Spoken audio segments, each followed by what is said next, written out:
Alright, let's dive into something that's both fascinating and deeply meaningful. Have you ever thought about how nature, left to its own devices, can not only heal itself, but also heal us?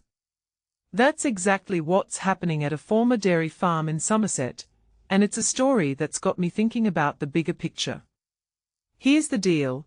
A rewilding project has turned this place into a thriving ecosystem, and at the heart of it all, beavers. Yes, beavers.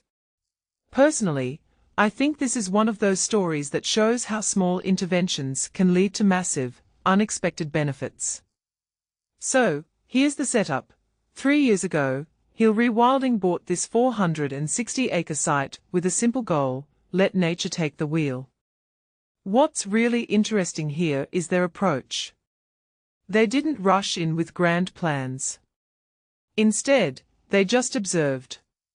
For 2 whole years, they let the grass grow, counted insects, tracked birds, and basically let the land tell them what it needed.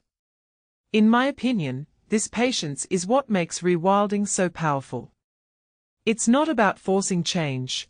It's about creating the conditions for life to flourish on its own terms. And flourish it did. The beaver colony that moved in is a perfect example. These animals, hunted to extinction in Britain 400 years ago, are now making a comeback, and their impact is incredible. They've dammed the tributaries of the River Frome, creating ponds that are basically mini ecosystems. What many people don't realize is that these dams don't just benefit beavers.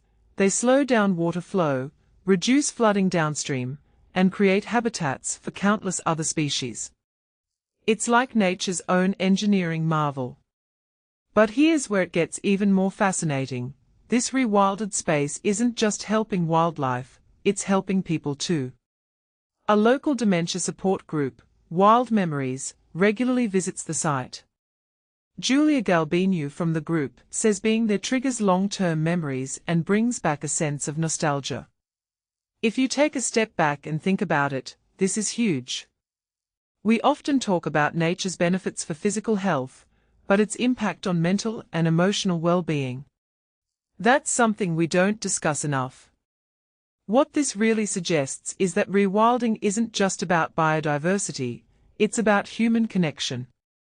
The sounds of the river, the smell of the grass, the sight of the beavers, these sensory experiences are like a bridge to the past for people living with dementia. It's a reminder that nature doesn't just sustain life, it enriches it. One thing that immediately stands out is how this project challenges the way we think about land use. Instead of seeing former farms as lost causes, we can see them as opportunities for renewal, for both the planet and its people. And let's not forget the climate angle. Healthy ecosystems are carbon sinks, they improve soil and water health, and they make landscapes more resilient to extreme weather. From my perspective, this is where rewilding becomes a no-brainer. It's not just a nice-to-have, it's a necessity in a world grappling with climate change. Heal Rewilding's success in Somerset is just the beginning. They are planning similar projects in Yorkshire and beyond, with the goal of having a recovery site in every county in England. Personally, I think this is the kind of ambition we need more of. It's not about saving one piece of land, it's about reimagining our relationship with the natural world. So, here's my closing thought. What if we saw every abandoned or underused piece of land as a potential sanctuary, not just for wildlife, but for ourselves? This project shows us that when we step back and let nature lead, the results can be transformative. It's not just about beavers or birds, it's about healing, connection, and hope. What do you think? Could rewilding be the key to a healthier, more resilient future? Let me know in the comments. I'd love to hear your thoughts.